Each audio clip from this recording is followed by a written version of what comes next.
What up, y'all? You know what it is. Talk Money Tuesday, and it's Tuesday. This is episode 11, and I'm holding it down right now. We got the guest on, Coach Courtney, and she is a tax professional. So she's going to break down some tax basics and also give you the lowdown on what it took to start your own tax firm. So before we get into anything, I want to make sure everyone's having a lovely day. Hope your day was well. Hope your evening's going well. Appreciate all the support for Talk Money Tuesday. And like we always do, we're going to give people the opportunity to jump on. So I'm going to send a link out, blast a link in real time to all of the followers in the community. So let's get that going. Let's get that going right now. So Levi's going to jump on in a little bit. Awesome. Hey, Courtney, what's up? What's going on, man? How you doing? How are you? How you doing? It's tax season right now? Man, it's bananas. Do you hear me? It technically just started yesterday, but it started January 1 for us. So we have been slammed already. It's a beautiful thing, though, to be able to serve the people. I have no complaints, but we're definitely slammed like crazy right now. But I'm glad that we were able to make this happen because this was supposed to happen for us quite some time ago. Yeah, well, actually, we're just going to put you on the other pod. So, I mean, we can still do that when the time's right. But, yeah. Just linking up in general was definitely supposed to happen a little bit ago. So I'm grateful to have you on, this platform, which I think is definitely fitting. Yes. I'm here for it all. Yeah, so it's a live. It's 100% live. So we're live on LinkedIn, YouTube, Facebook, streaming. We got a pretty good community. This is episode 11. So I know they're probably going to have a lot of questions for you. There's some comments already. Nice. Whitney just jumped on. Cachet jumped on. All right, guys. So before we start, I'm still going to show up the link to more people in the community, but just wanted to acknowledge the sponsors. So Talk Money Tuesday. First sponsor is the PMSM Group. Private Money Streams Mastermind. As you know, Levi does his very best to make sure you have the latest information on crypto, on stocks, international investments, real estate investments. If you want to invest in diamonds or silver, Private Money Streams Mastermind is definitely where you want to go.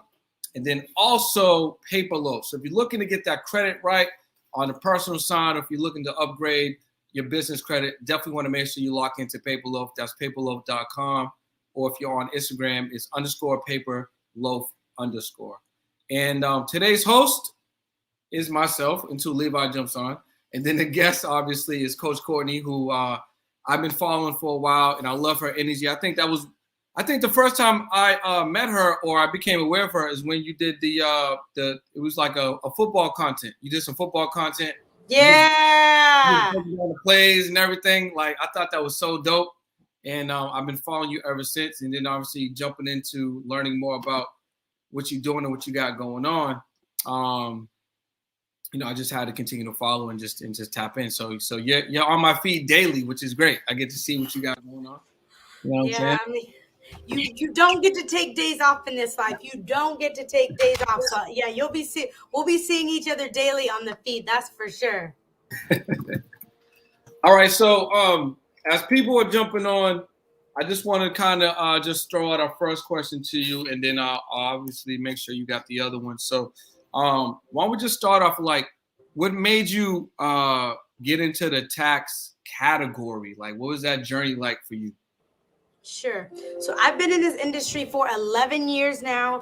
I studied accounting in school, dropped out of college because I had to just kind of be there for my mom when the real estate market crash happened. And I took the information that she taught me along with what I learned in school, worked for a guy's company because I knew the industry was lucrative. And I opened my firm year one after working for a little guy that didn't pay me. I worked at his company. He ended up not paying me after I brought in a ton of clients. And I said, bet, that's fine. You gave me, however, exposure to the industry, and you could never take that information back. And so I literally cashed out my 401k. I was, early 20s, opened my company. I did the best that I could at that time period with what I knew. And I just began to service people. And I found that time has to never be controlled by someone else. You could literally create freedom You're able to make a lot, serve a lot of people, and work 4 months of the year. So I got into it because I wanted freedom. I see my mom bust her butt and work a ton and never have quality time for us. And so I knew when I became an adult, I didn't want to be bogged down by work. I wanted my freedom. And this has been like my life. I mean, I grind for 4 months like crazy. We grind crazy hard. And then when April's here, we don't work again to the next year. So it's a really big blessing, to say the least. Yeah, that's super interesting. So that's definitely something I want to ask you more about as far as what happens during the downtime. But specifically about taxes, why do you feel like taxes is something that people have a lot of anxiety about? Like like they don't take care of it right away. They wait to the last minute. They don't understand the proper way to organize their personal finances to even prepare to talk to a tax specialist. Would you mind talking about that? Like, what have you experienced as far as people's psychology when it comes to taxes? Sure. And I apologize about the background. We're like right day one after the start of the season. So my team is here and we're just rocking and rolling. But I believe that people they freak out about taxes. It's because of their lack of knowledge. Lack of knowledge. You don't know what you don't know. When we go to school, one moment, really.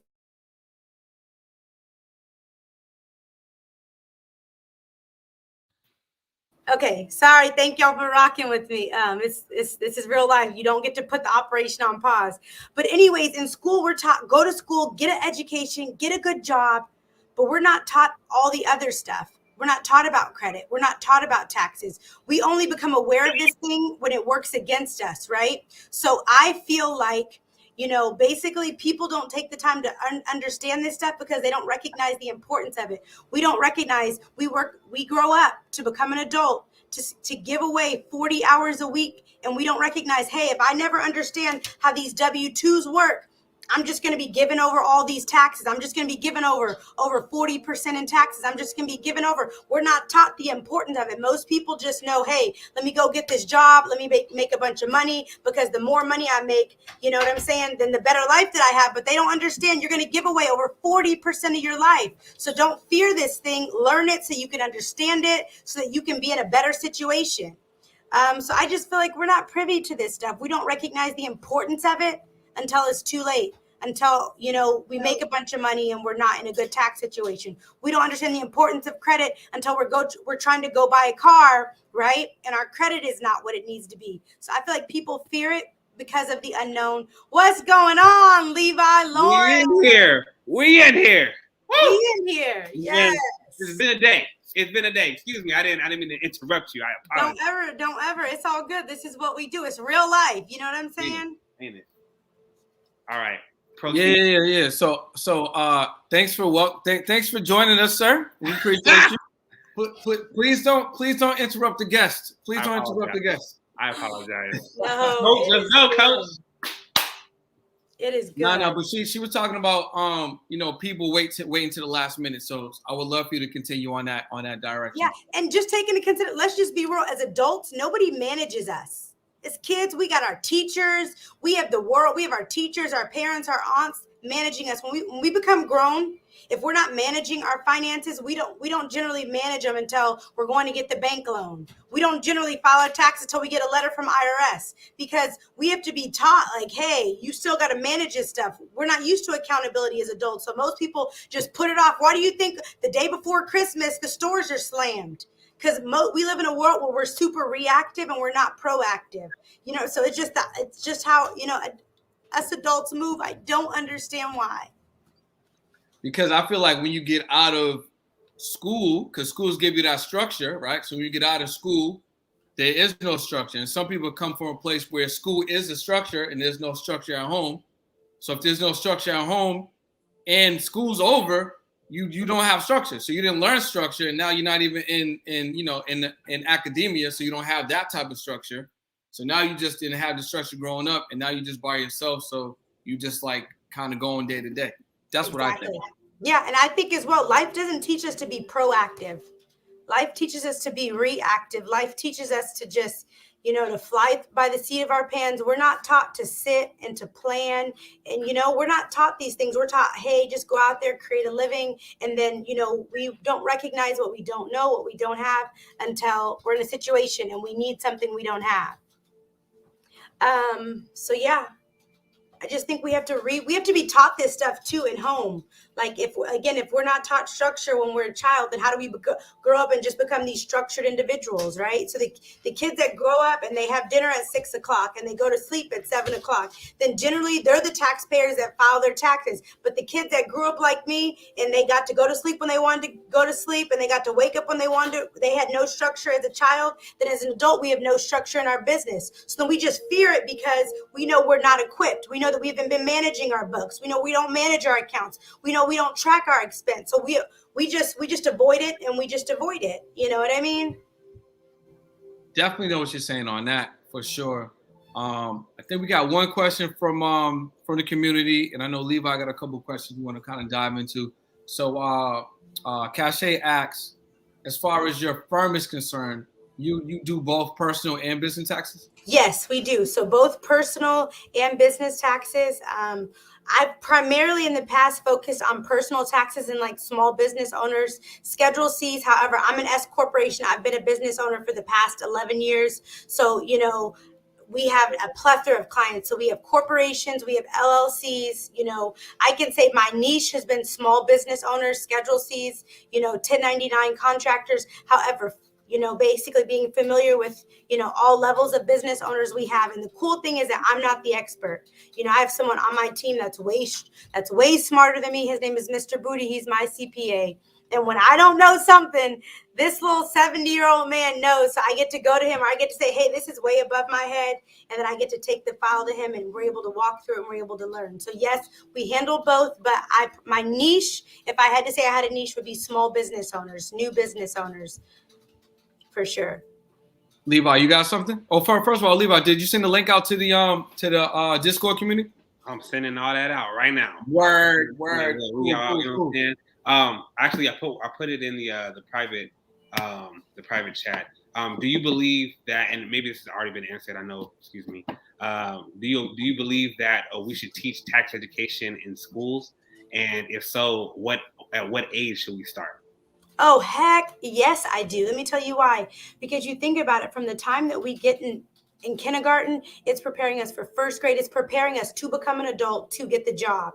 So by the time we arrive at job age, we've spent all of our childhood years to get the job, to not understand how that job is going to work for us or against us.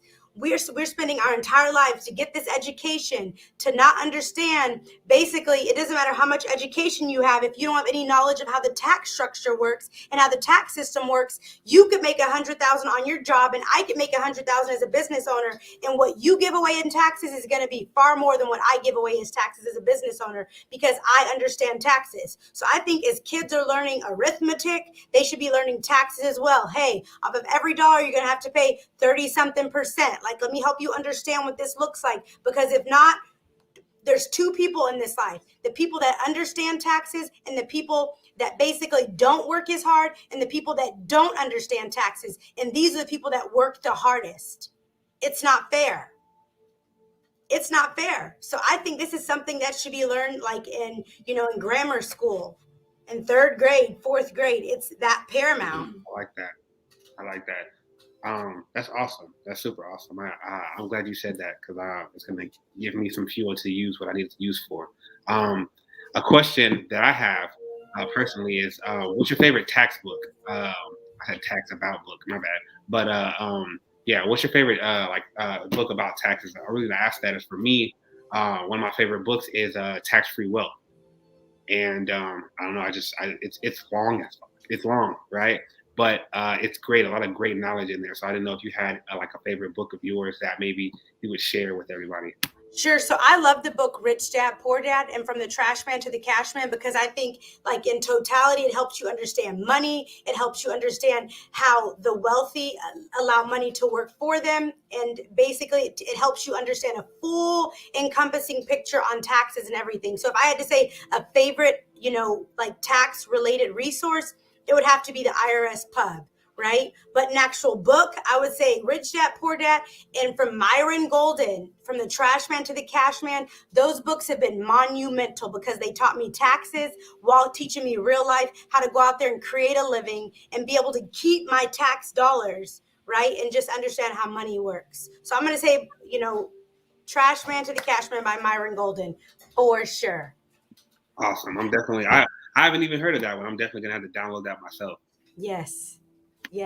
Favorite, for sure. I got that, bro. So next time you come to my crib, you can just read it. Yes.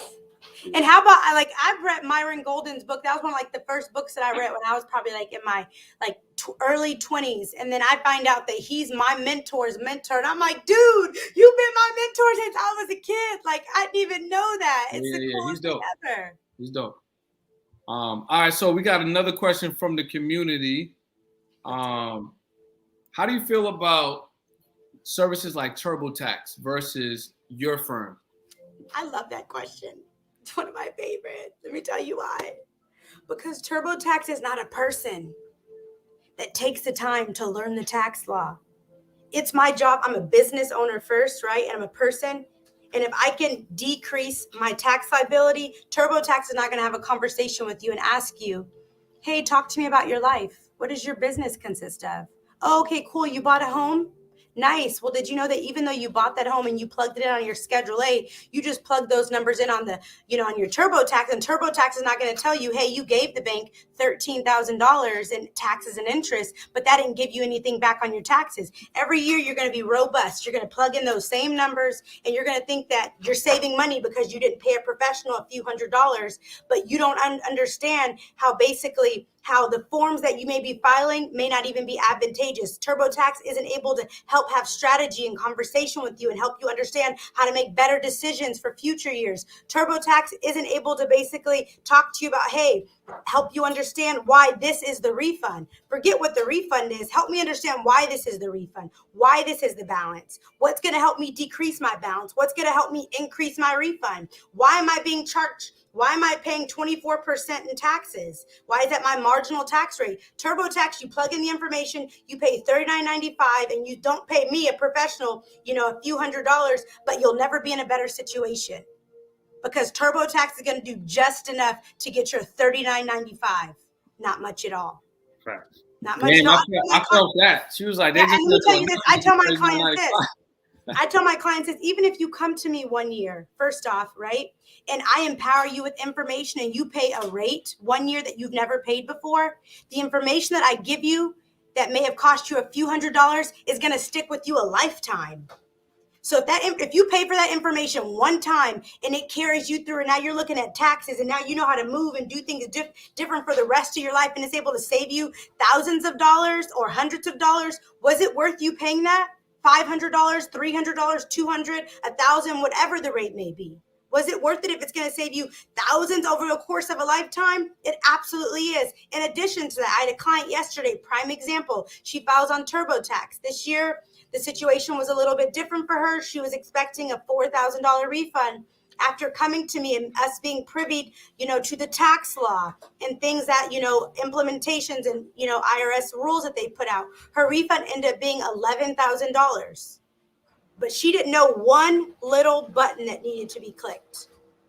TurboTax, she was going to get her $4,500 and she would have lost out on, thousands of dollars. So information is far more valuable than a computer. It's doing your taxes is more than just, basically a calculator calculating some things. And then I even tell those TurboTax filers, listen, the cool thing is that, yes, sometimes the rate when you file with the professional and when you file with with TurboTax, sometimes the numbers are exactly the same. So in that situation, okay, it's a matter of strategy. What is it that I can do next year for the rate to be different? Yeah, that's powerful right there. I mean, I definitely second you as far as paying a little bit more, but getting access to that information that now that information unlocks the power for you to not only save more money, but now you got the knowledge, right? And if you're savvy, you can put it on friend or look out to the next person, or that may just ignite a flame for you to go a little bit more further to learn more about that tax code or the case may be. So I definitely like that. We already got one person in the community that's like, okay, where can I book a consultation with Coach Courtney right now? So we'll definitely have to make sure that we link you at the end of the show. We got a couple other questions. Levi, you have something? Yeah. How, for you personally, how tough is it to keep up with the tax laws since they're always evolving? There's new things happening, especially coming down from the Senate and so on and so forth. I'm not sure if you I'll space that one. Go ahead. Sure. So good question. So I'm going to say this in totality, like overall, subtraction is always going to be subtraction. Addition is always going to be addition. Division is always going to be division. So in totality, tax law is always going to be tax law, right? It's, hey, how much did you make minus your deductions equals what you pay taxes on. However, there's variants that happen each year. So how tough is it staying abreast on the tax law? It's not that tough at all, because the software does 90% of the work for you. And then it's our job just to get on the IRS site and take the time to learn the information, and then basically spend a little time chewing at those little details that make all the difference. So I'm going to say 90% of the tax, 95% of the tax law is going to be exactly the same. There may be that 5% of, hey, what I need to spend time learning. But that 5% can be so much of a difference that we want to learn that 5%. Because if not, then a whole plethora, a whole handful, a whole few hundred clients that come through won't be able to be serviced because we didn't learn that 5%. So it's not too tough at all. And the cool thing again is sometimes there was a time period where I wasn't sharpening my tools every year like I needed to. But that's why I've always had people on my team, even though I can do our company's own taxes, I have the CPA on my team, because it's like I always need resources around me that are able to give me information, because I'd rather pay somebody that knows something than me try and save money. So it's tough, but when you have people around you that are smarter than you, that love what they do, and they're learning information, then basically it makes it easy, because you're learning just by sitting and having conversation with them about whatever the case may be. It's what they do. So then your association complements maybe what you didn't have the time, that 5% that you didn't learn. Does that make sense? It does. It definitely does. So I'm assuming that you can. It doesn't matter where a person lives. They can live in Connecticut, Texas, or California. If they want to work with your company, they can be educated on their state's taxes, correct?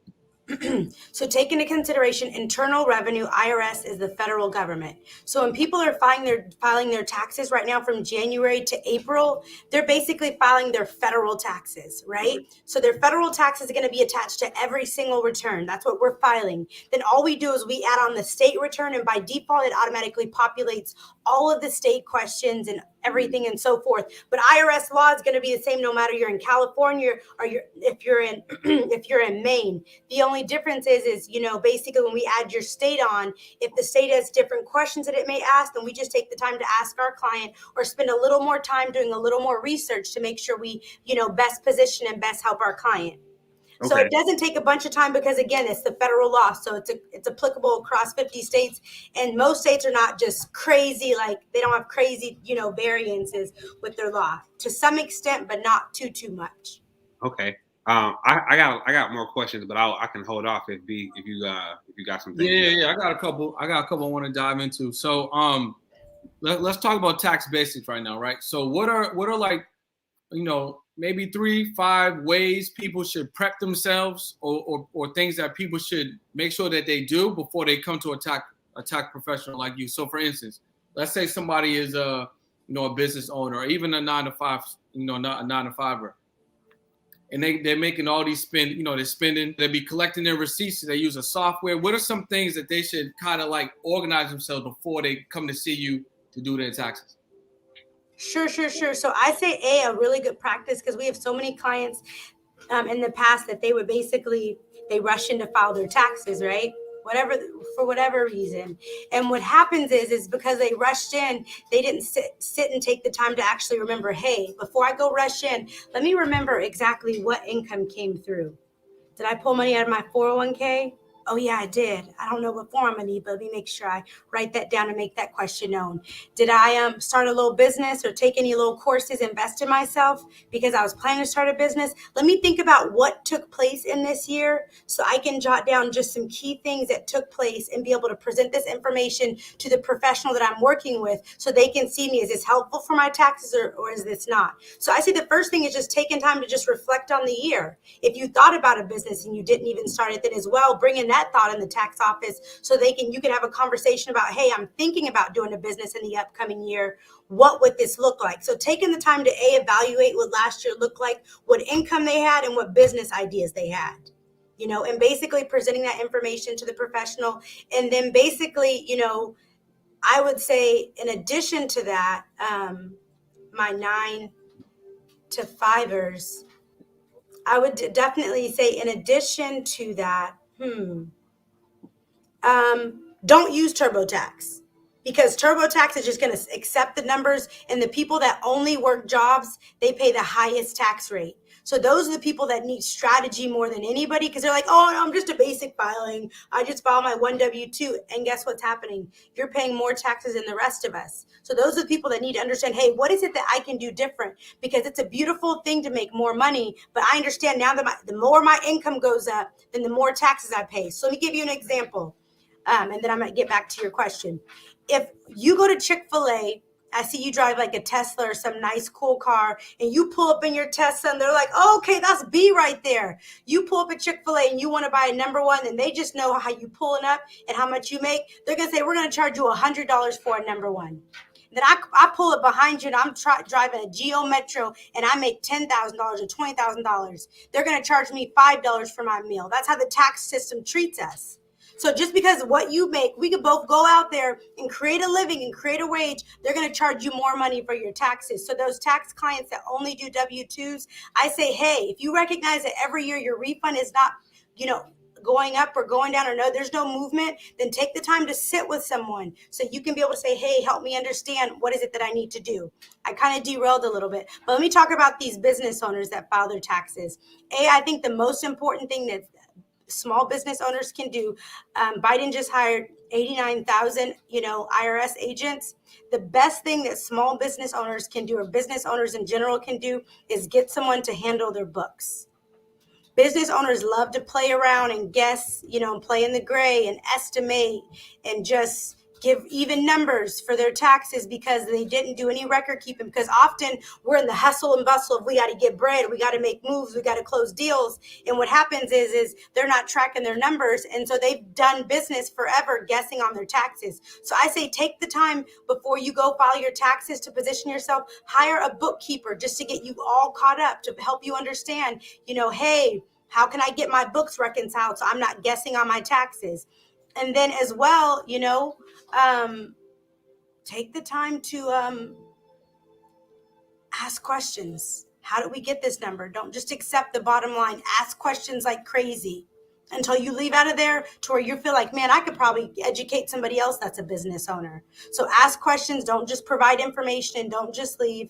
And, definitely try and connect with a bookkeeper, somebody that can help you comb through the expense that you had so you're not guessing around on your taxes, because IRS isn't what they were years ago. Now, they really want business owners to really do better managing their stuff. So to answer your question, hire somebody, think about what your life consisted of the previous year, any money that you spent, money that came in, write that down, talk with the professional when you go sit with them, and make sure you don't leave that off on your taxes. Did that answer your question?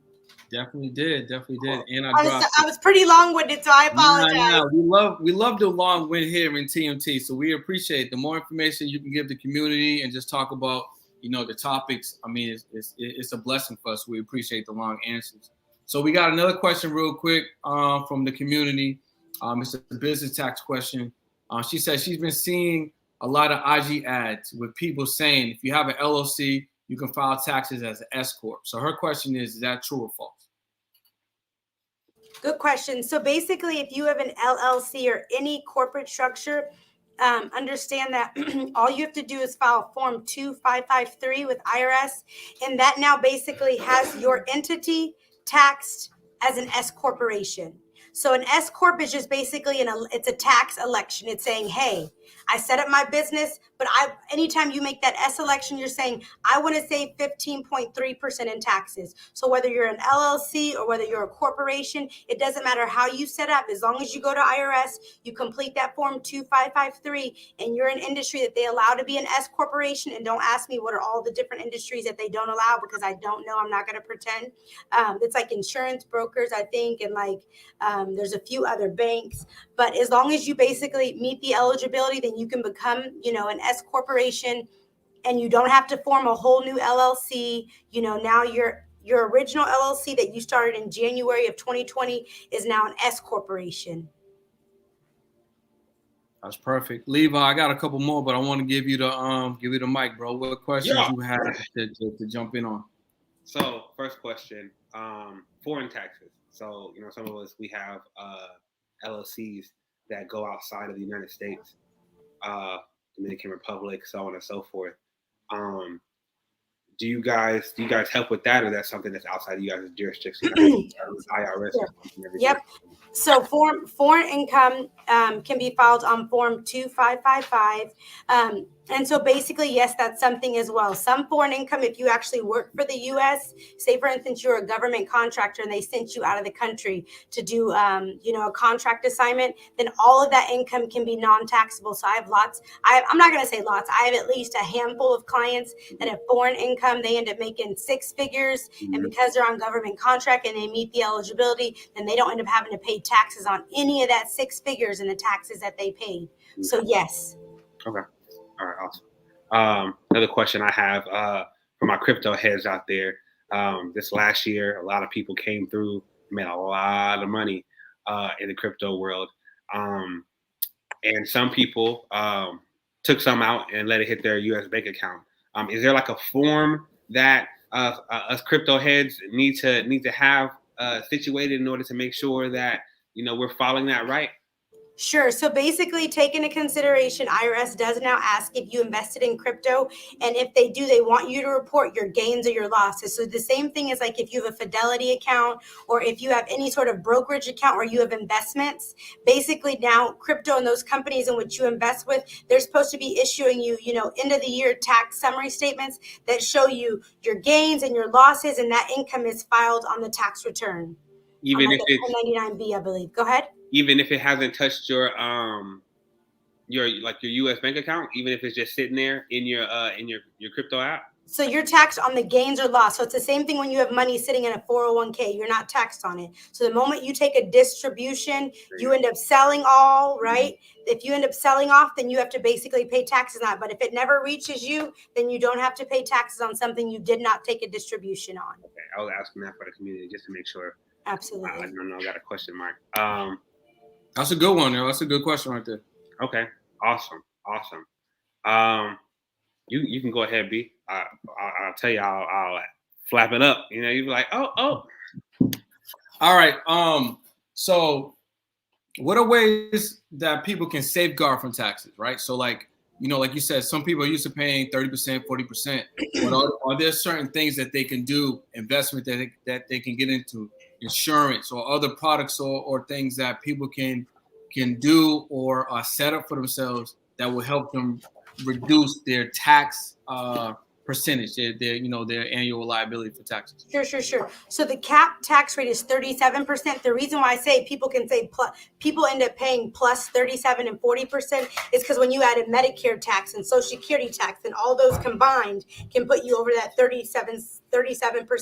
But what people can do in order to decrease their tax liability, of course, as we all know, business owners run the world, right? So there are so many tax laws out there that basically are privied for the business owner, that basically equip the business owner to decrease their tax liability, decrease the amount of taxes they pay, where if you work a job, they don't have that. So of course, my thing is having a business that you truly like and that you're truly going to do. So don't just get a business and never do anything with it and take a loss. That's not what I'm saying at all. I'm saying get yourself involved in something that you truly like to do. And even if you're charging a nominal rate, it's a business. So then now you can have expense that's, attached to it.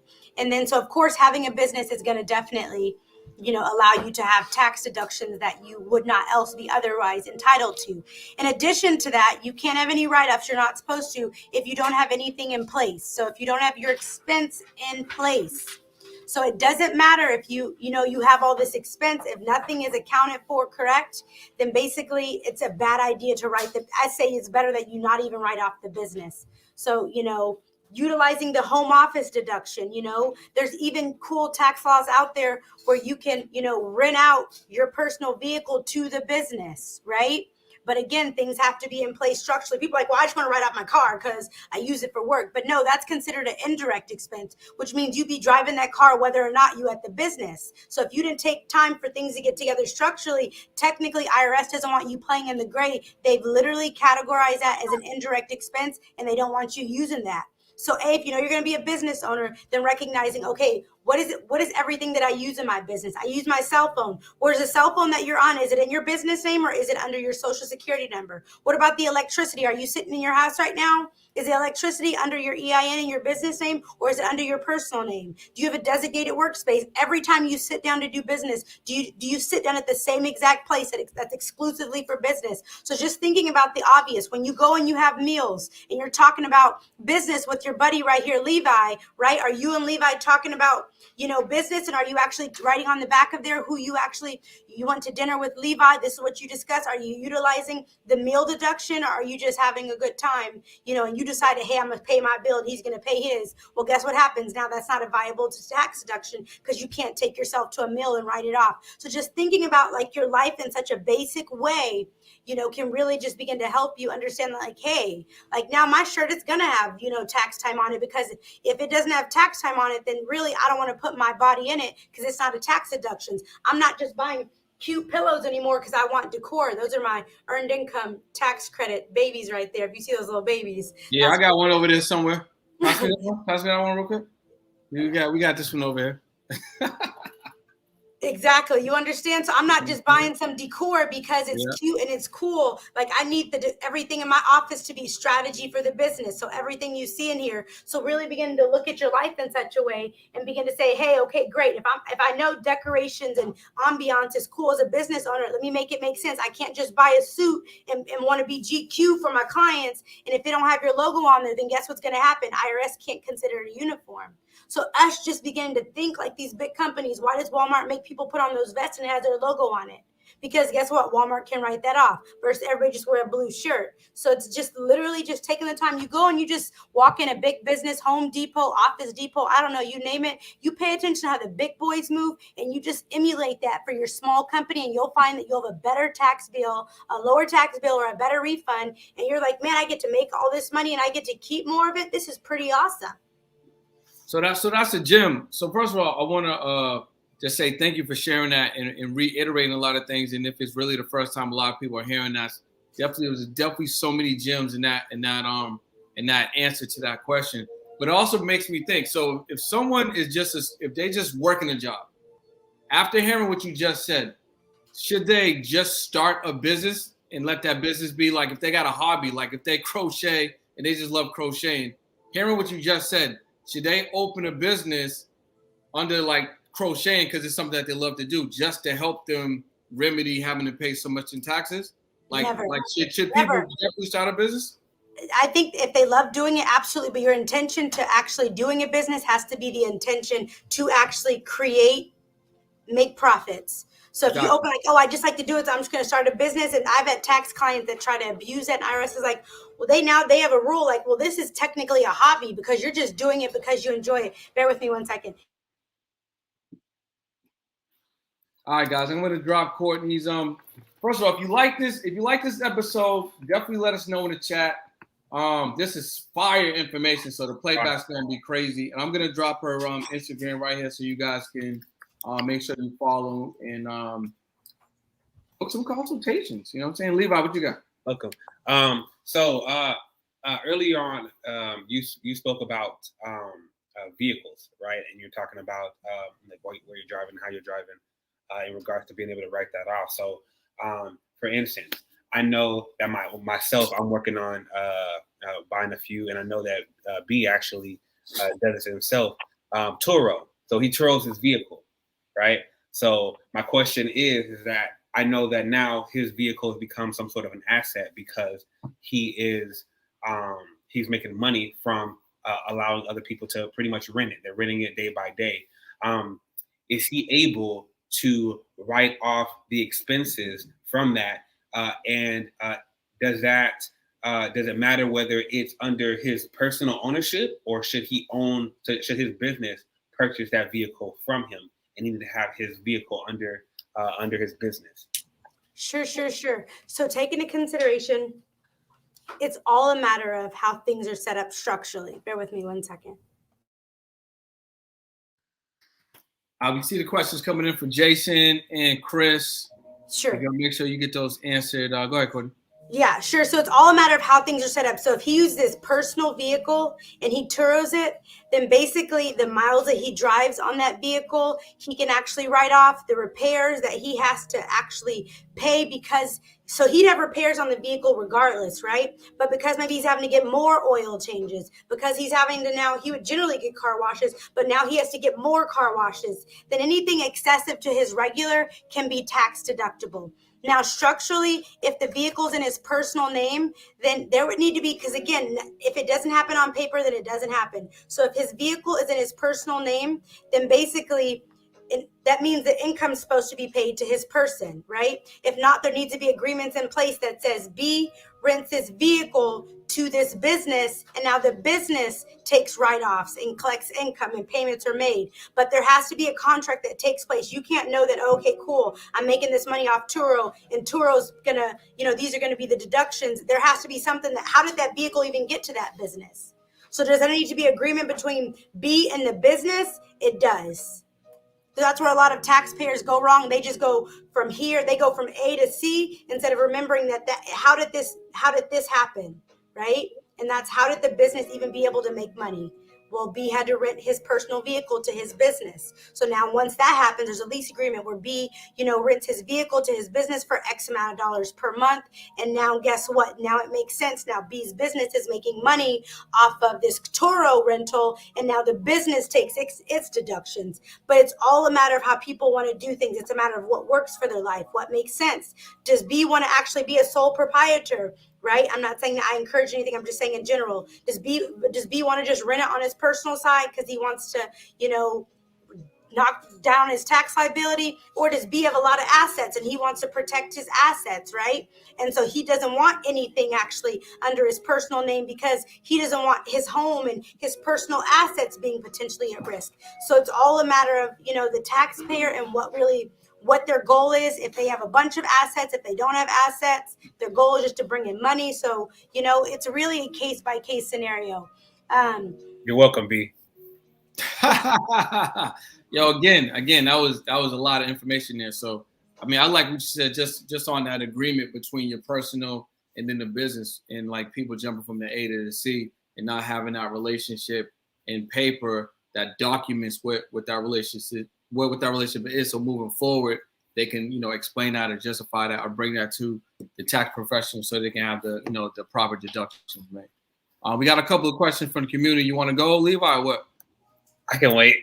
All right, cool. So Jason said, how often do you encourage people to strategically pay more taxes to prove income to be eligible for loans? Well, I know that's a big thing. Run that back. So how often do you encourage people to strategically pay more taxes to improve income to be eligible for a loan? So like, I guess if they're going to buy a house or something. I get it. Absolutely. So that's why tax planning is so important, because of course, the goal as business owners is to decrease our tax liability, right? If we can make a bunch and have a smaller tax bill, then we want that. However, what's my 2-year goal? What's my 5-year goal? And if I know I'm planning to buy a house in the next few years, then I know that, okay, when I go sit down and get my taxes done, then I'm going to encourage 2 years leading up to you making that purchase. If it's a personal property, right? Then you basically making sure that your tax statements show, no deductions or minimal deductions so you can get approved for as much, loan is possible if you're looking to. So I'm going to say 2 years leading to if you're self-employed. Now, if you work a job, then it doesn't matter, right? Because your income is your income, unless you work a job and you have a business too. But 2 years leading up to, if you're getting a traditional mortgage loan, on the personal side. All right. Jason, let us know if that touched everything as far as answers concerned with your question. If you have a follow-up, definitely drop it in the chat. Christina asks, what if the business brought in less than $1,000 for the whole year, yet incurred over $5,000 in expenses for the first year? Should it still? Yeah, go ahead. Okay, let me answer that first part. So basically, IRS limits the startup write-off to $5,000. However, there can be other expense. So understand that, let me make sure. What if the business brought in less than $1,000 for the whole year, yet incurred over $5,000 in expense? Now, IRS wants you to basically, I'm going to call it, it's not called depreciate, but I'm going to say roll over the difference in the expense that you had. So before they were like, okay, cool, you want to take all this expense, but now they're like, okay, let's limit your startup cost to $5,000, and then basically anything excessive $5,000, we want you to roll it over. So IRS has really gotten strict on that because, again, sometimes people over abuse it. And it's okay if people have huge write-offs. Think about how many businesses closed down because of COVID, right? That means business took losses. The problem is the small business owner, they were so abusing it that they had to just say, hey, like, enough is enough. We're not letting it happen anymore. So now they've implemented all these new, these new tax laws. Word. Appreciate that. Levi, what you got? Boom. All right. So my question right now is in regards to property, right? And more land than anything else. So I know that because there's different types of property, agricultural, non-agricultural, that it could be there could be changes in I guess in the ability to write it off. My question is, what are the common, if there are any, what are the common ways to write off your land? Sorry, that's my son. To write off your land when you have, especially if you start to accumulate more, right? So maybe you have an acre starting off, but next thing you know, you have 159,304 acres. Got it. What do you do? Sure. So I'm no expert on that type of situation. So I only like to speak on things that I'm absolutely certain of. But what I can tell you is this, is land is not something that can be depreciated or something that can be written off. It's not something that can be written off. That's generally things that will depreciate in value. Tangible things, land, you cannot write off the land. Now, I know that there are tons of like cool tax accommodations and tax laws and out there for individuals that, that do farming on their land. And I'm not an expert in that. I think I've had one client that did something with farming. So I don't want to talk on that either because I only try and speak on the things that I know of. But I know that land cannot be written off because it doesn't depreciate. It doesn't decrease in value. Awesome. Okay. You want me to keep going? B, or you got some things? You're on mute.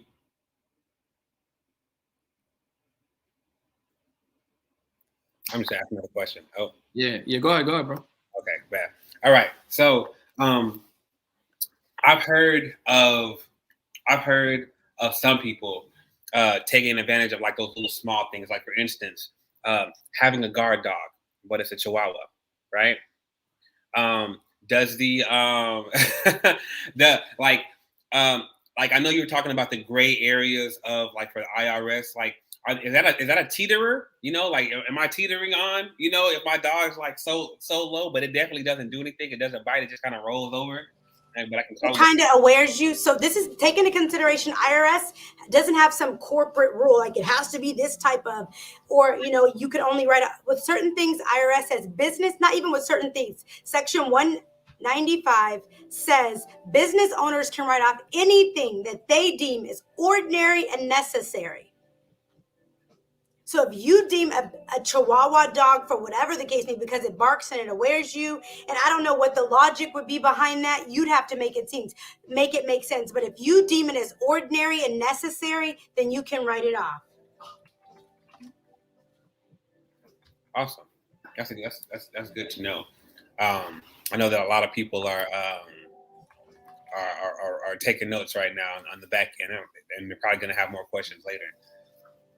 We got a couple questions. It's section 162. Anything IRS deems as ordinary and necessary. I knew that didn't feel right. Section 162. It's, hey, can you prove that it's ordinary and necessary for your business? If you can go toe to toe and stand on that, then guess what? You can write it off. Can you prove that it's ordinary and necessary? Okay, cool. If you can prove it, you can substantiate it, then IRS can't argue that because that's their law. Ordinary and necessary. I like that.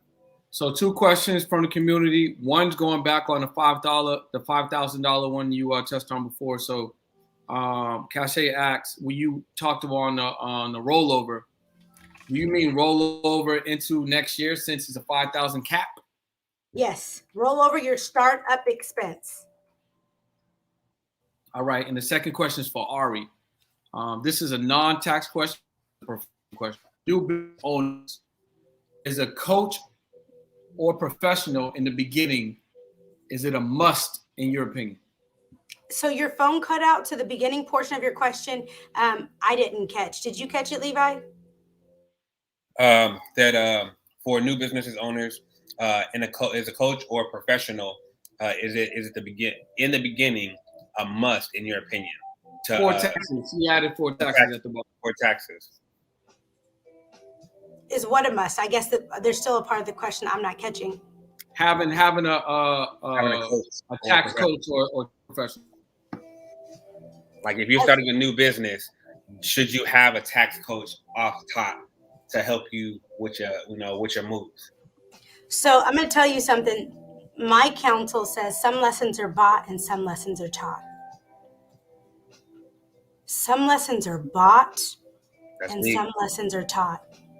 So if you could have someone that knows even 1% more of you, be able to help you not make a costly decision, then it absolutely makes sense. So in my opinion, starting out, I didn't have a coach, when I was in my 20s. I jumped out there, I started making a bunch of money, and I ended up with astronomical tax bills, even me being the tax lady, because I was making so much. I didn't know I was going to make that much. Right now, I have counsel on my team, so I think it always makes sense to have a coach. In this life, if you want to be great, understand that nobody great ever gets there alone. Period. And often business owners, I don't care if you're an athlete or you're a business owner, you never know what somebody else knows. So I think it's monumental in life to have somebody that coaches you. If you're going to do business, then you need to have a business coach. If you're going to do taxes, you need to, and this is what I say, don't just accept anybody as a coach. Make sure they have a level of expertise that actually can support. Ask them talk to me about what professional experience you have. Don't just talk to me about what you learned. Talk to me about your personal accomplishments. How do I know that you're a good fit for me? That your life experience is more than some information on a page can actually equip me to success. I think it's monumental. And the cool thing is that a real professional is going to say, I don't know, I'm not sure, this is beyond me, right? However, I have someone on my team that does, or let me connect you with who knows, right? But just see, we live in the land of social media. It's a whole different conversation, but you can pretend like you got it together. You put on your game face, you get your lashes done, you know what I'm saying? Get your little edges done, and you just take some cool pictures in front of somebody's car, and people are going to think that you're a winning business owner, but your numbers are never going to say the same. So I think it's monumental to have somebody on your team that knows more than you. Otherwise, you'll fake it so long that eventually you'll end up never making real money. And so why fool the world, you know what I'm saying, and never really get what you want out of this life, which is more dollars in your bank account, more freedom. So absolutely invest in yourself. It's everything. Facts. I like the smooth little put the glasses back on like that at the end of that. That was nice. This is just my personality. I can't help it. That's a whole little clip. That's a whole little clip within itself. I think there was a lot of value just with that. Courtney's been giving us a lot of value in this hour. We have about 6 minutes left of her time. So listen, I know I didn't ask you before, and typically I do, but the past 4 days I had an IT band injury, so I wasn't really on my thing. However, on Talk Money Tuesday, we have the guests give away something. So hopefully you'll be gracious enough to give away a couple of things, a consultation, an ebook, something that you may have available to the community. And this is an awesome community. They always support. They buy things from the guests. And I would love it if you would bestow something upon our community. Sure. So you didn't equip me, but I believe in like the law of generosity, just because it's a way of life, right? Yep. It's a way of life. That's how you win. So I do have a business bundle, and it has like, I don't know, I want to say like at least 50 different pages. It doesn't matter. There's like tons of different professions, Turo, real estate, Airbnb, giving you like a cheat sheet of tax write-offs, information that you should know as an LLC, just what you should know in regards to, okay, if you are an LLC, what are your tax responsibilities? Understanding that, hey, I don't just file federal taxes anymore. I have to file my franchise tax. So it's padded with a bunch of information. I would love to be able to give that to your community. I'd want to figure out a way to be able to streamline that process. So you only need to give away like 2 or 3. Normally, I just throw their names on a wheel and we just spin the wheel live, and then whoever gets it, we just connect them directly to you. And then anyone else that wants to work directly with you, then they'll reach out to you and stuff like that. So you don't have to give it to everyone. You I don't just mind. have 2 or 3. Yeah, there's no harm. I mean, it's useful information, and the opportunity that I even got to share, I don't mind sharing it all.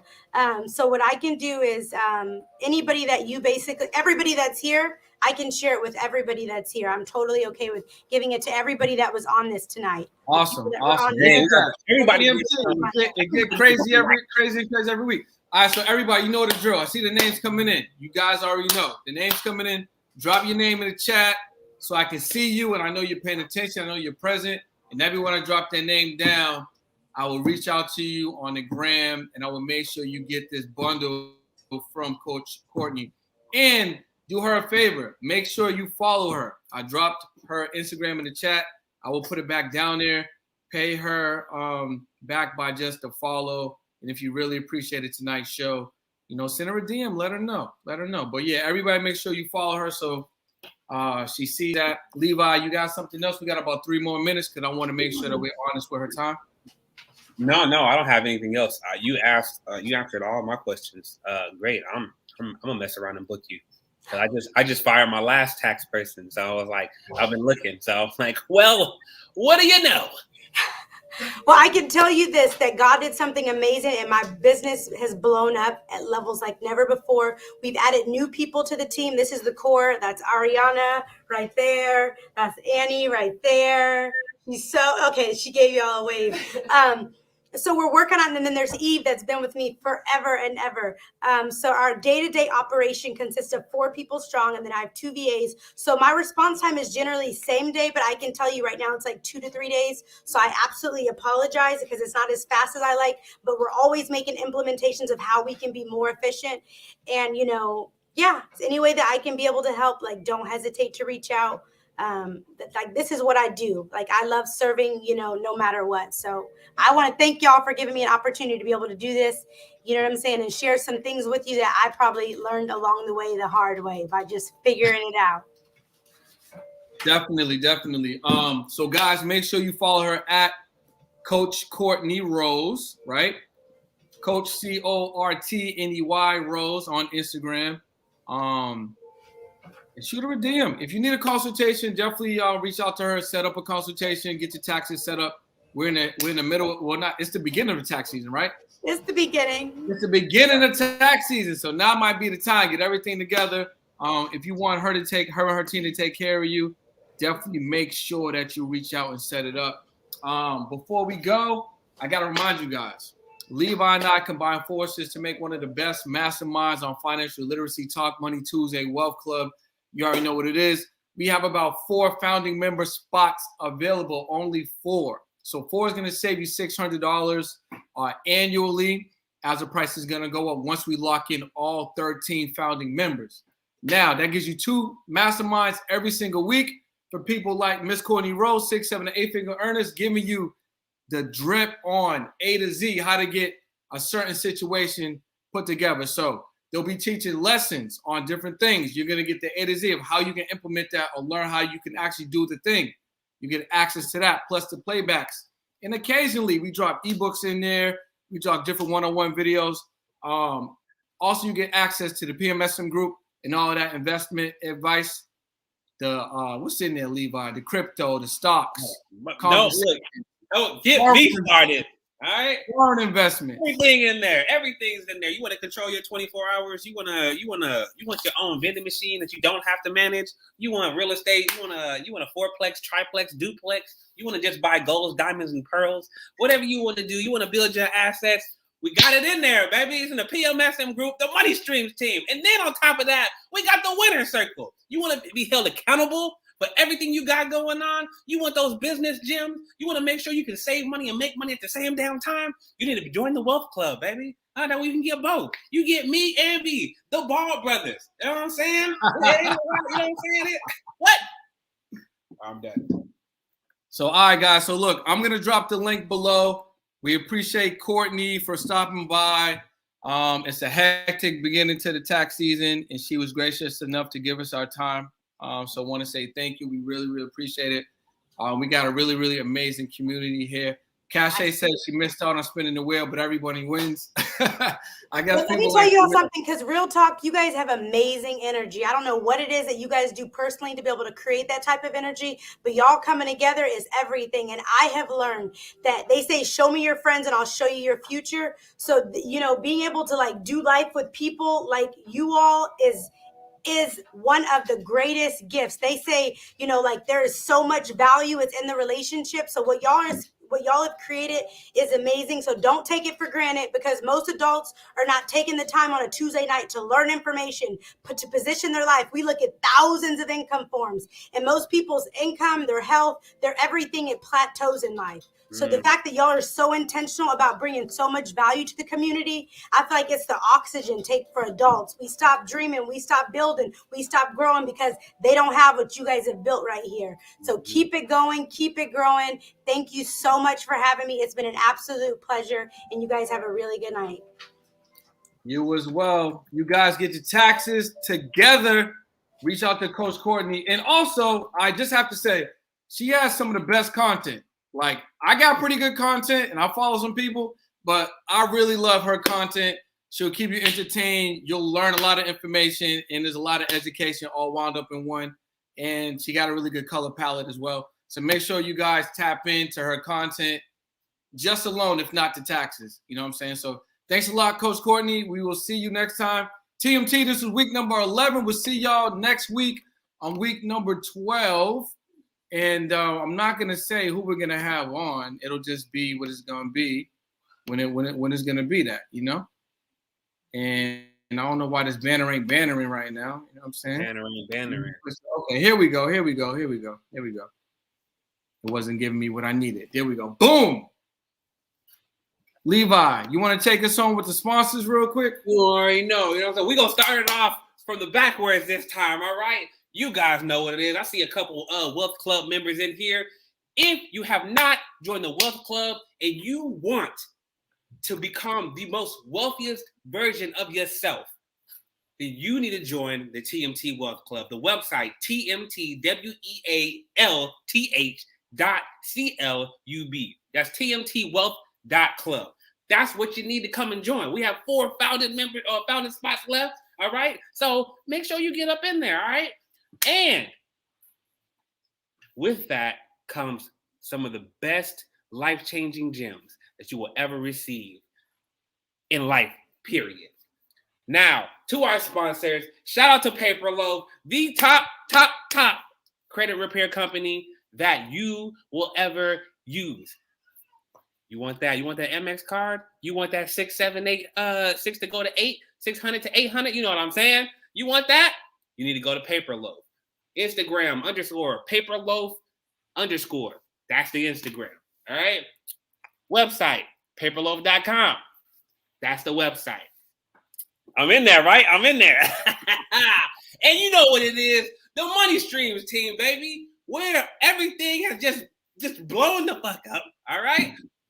PMSM group. Instagram, pmsm.group. Website, moneystreamsgroup.com. Come control your 24 hours. Come have people like myself, like Billionaire B here, on your back, on your team, in your circle, grinding with you. That's what it's about. Not only are we helping you control your 24 hours, not only are we giving you the gems and opportunities to make sure that your money is making more money for you, not only are we helping you find a sense of success, we are here to make sure that you live the best lifestyle that you can provide for your kids, nephews, nieces, whatever, all that and more. But you got to tap in. Whether it's the Wealth Club, whether it's the Winner Circle, whether it's PMSM, we just want you to tap in. Got that deal right now with the Wealth Club, so don't sleep. Get both. If you can get both, get both. You know what I'm saying? All right, y'all. Week 11, Talk Money Tuesday. We really, really appreciate y'all. We're going every single Tuesday. We're not going to meet. Not going to miss. That's what I meant to say. We're not going to miss. So we'll see y'all next week. And, yeah, that's all I got, man. I think tonight's guest was amazing. And, yeah, man, that's it. Well, I mean, anything else, Levi, before we call it a night? You know, peace, love, and hair grease. And if you don't have hair, we still care. Peace, y'all.